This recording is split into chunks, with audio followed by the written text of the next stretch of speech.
Everyone, आप देख रहे हैं प्लेटफॉर्म क्रिकेट खिलवाड़ और मैं हूं आपके साथ रमन। दोस्तों, दो बड़ी खबरें हैं भारतीय क्रिकेट से। पहली, श्रीलंका के साथ वार्म मैच में अभी तक पार्टिसिपेट नहीं करने वाले भारतीय टेस्ट टीम के नियमित कप्तान शुभमन गिल मैदान पे वापसी कर चुके हैं और वापसी भी वैसी जैसी आप, हम और सारे क्रिकेट फैंस चाहते हैं। जबरदस्त वापसी भारतीय टीम ने वहां की है। भारतीय टीम वहां चेज कर रही है इस समय, इस पे बात करेंगे। और दूसरी खबर आ रही है वीवीएस लक्ष्मण।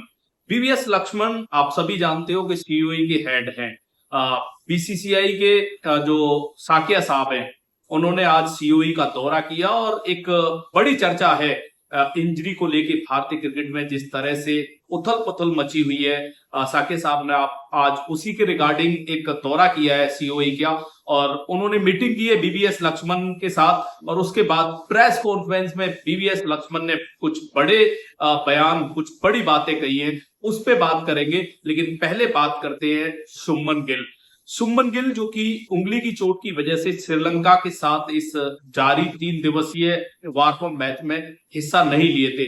भारत जब चेज करता है बल्लेबाजी के लिए आते हैं और बल्लेबाजी के लिए भी जब आते हैं तो इस तरह से आते हैं कि एक जबरदस्त स्टार्ट भारत को मिलती है। वो ओपन करते हैं यशस्वी जायसवाल के साथ और बोर्ड पे लगाता है भारत 16 ओवर में 100 रन।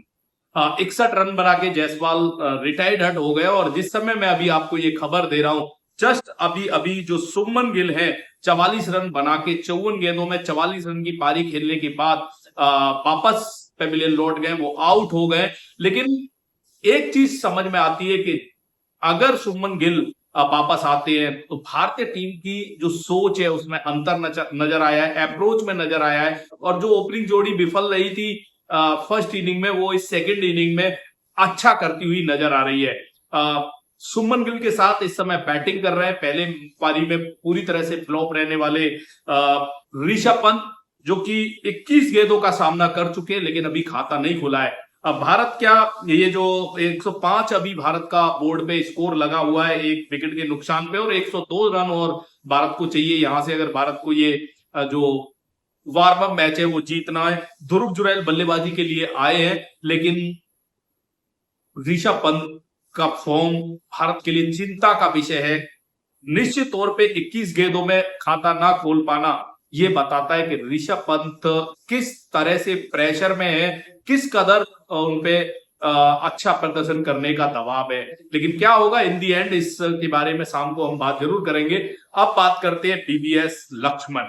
बीवीएस लक्ष्मण जैसा कि आप सभी जानते हैं कि वो सीओई के हेड है और बीसीसीआई की तरफ से पहले कुछ दिन पहले ये अनाउंसमेंट किया गया था कि शाकिया साहब सीओई का दौरा करेंगे। तो आज वो दौरा हुआ है। चोटें जिस तरह से भारतीय क्रिकेट में पिछले कुछ समय में आई है, उसने एक ये कह सकते हैं कि सीओई प्लस बीसीसीआई में अफरा तफरी मचा दी है। लेकिन इस दौरे के बाद शाकिया साहब ने मीटिंग की बीवीएस लक्ष्मण के साथ और बीवीएस लक्ष्मण ने इस प्रेस कॉन्फ्रेंस में क्या कहा है। देखिए, भारतीय टीम के खिलाड़ियों की चोटों और आलोचनाओं पर सेंटर ऑफ एक्सीलेंट के प्रमुख बीवीएस लक्ष्मण ने बहुत क्लियरली जवाब दिया है। उन्होंने एक तो ये कहा है कि सीओई कोई रिहैब सेंटर नहीं है। हमको ये समझना पड़ेगा कि सीओई एक्चुअल में है क्या। सीओई सिर्फ और सिर्फ एक रिहैब सेंटर नहीं है। बेंगलोर में मीडिया से बात करते हुए उन्होंने कहा कि चोटें खेल का हिस्सा होती है और इसके लिए किसी भी एक खिलाड़ी पे या एक इंसान पे दोषारोपण नहीं करना चाहिए। ये बयान बीसीसीआई के सचिव देवजीत सैकिया के साथ हुई उच्च स्तरीय जो एक बैठक है उसके बाद आया है। उन्होंने साफ कह दिया है कि एक तो चोटें जो है वो खिलाड़ियों खेल का हिस्सा है। जब आप खेलोगे तो चोटें भी लगेगी। दूसरा, सीओई कोई ओनली एंड ओनली रिहब सेंटर नहीं है, ये भी हमको समझना पड़ेगा। इस मीटिंग के जो मुख्य बिंदु रहे या इस प्रेस कॉन्फ्रेंस के जो मुख्य बिंदु है मैं उस पर आपको बता देता हूं। बीवीएस लक्ष्मण के बयान जो रहे हैं उसमें सबसे पहले तो वही था, सीओई केवल चोटिल खिलाड़ियों को ठीक करने के की जगह के रूप में नहीं देखा जाना चाहिए। बीवीएस लक्ष्मण का ये मानना है यह खिलाड़ियों के विकास और उच्च स्तरीय प्रदर्शन का भी केंद्र है और निश्चित तौर पे बहुत से युवा वहां से प्रशिक्षित होके भारतीय क्रिकेट में आए हैं, ये हमने पहले भी देखा है। दूसरा जो बड़ा बयान था उनका, जो चोटें हैं वो खेल का हिस्सा है, खिलाड़ियों का चोटिल होना उनके कैरियर और खेल का सामान्य हिस्सा है। इसके पार जाने के लिए सही मॉनिटरिंग सिस्टम बहुत जरूरी है, इस पे फोकस करने की जरूरत है। बीवीएस लक्ष्मण ने ये कहा है और उस पे वो फोकस कर रहे हैं। दोषारोपण से उन्होंने इनकार किया है।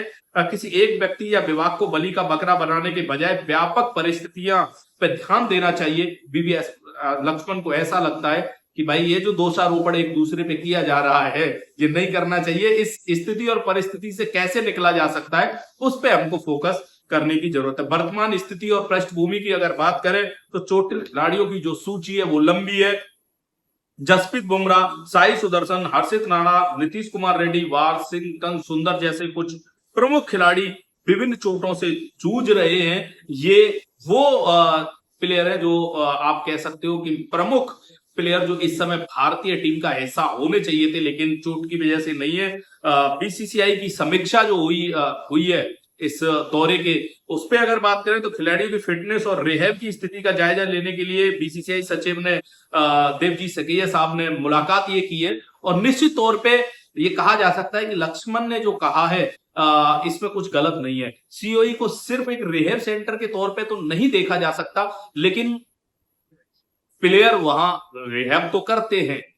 फिटनेस सर्टिफिकेट किसी भी इंजर्ड प्लेयर को तो सीओ ही देता है। ऐसा ये कह देना कि बिल्कुल इस चीज से आप पल्ला झाड़ सकते हैं, बीवीएस लक्ष्मण हो चाहे वो देवाशीष साकिया साहब हो, ये कह देना कि only and only rehab centre के तौर पे मत देखिए।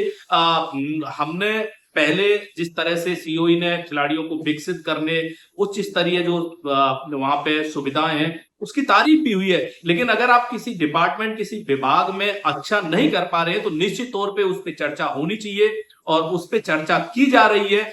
बीवीएस लक्ष्मण का ये कहना कि इसको सिर्फ रिहैब सेंटर के तौर पे मत देखिए, खिलाड़ियों जो है वो और चोट जो है वो एक खेल का हिस्सा है, निश्चित तौर पे है, लेकिन एक साथ बहुत सारे ऐसे खिलाड़ियों का चोटिल हो जाना और किसी खिलाड़ी का शाम को फिट घोषित होना और अर्ली मॉर्निंग या आफ्टर 1 डे 2 डे फिर से उसका रूल्ड आउट हो जाना, ये बहुत सारे सवाल हैं और ये अभी भी है, इसके बावजूद भी है। ये कह देना कि चोटें खेल का हिस्सा है या रिहैब सेंटर के दौर पे सीओई को मत देखिए, आई थिंक इन सारे सवालों का जवाब नहीं मिल जाता है। लेकिन सबसे बड़ी बात यह है कि बीवीएस लक्ष्मण ने as a head in COE को लेके उठ रही जितनी भी बातें हैं या आलोचना जो हो रही है, पहली बार उस पर रिएक्शन दिया है। संतोषजनक बिल्कुल नहीं है, लेकिन अच्छी चीज ये है कि रिएक्शन आया है। फिलहाल दोस्तों आपको क्या लगता है, आप कितना सहमत हैं बीवीएस लक्ष्मण के इस बयान से, कमेंट बॉक्स में जरूर बताइएगा।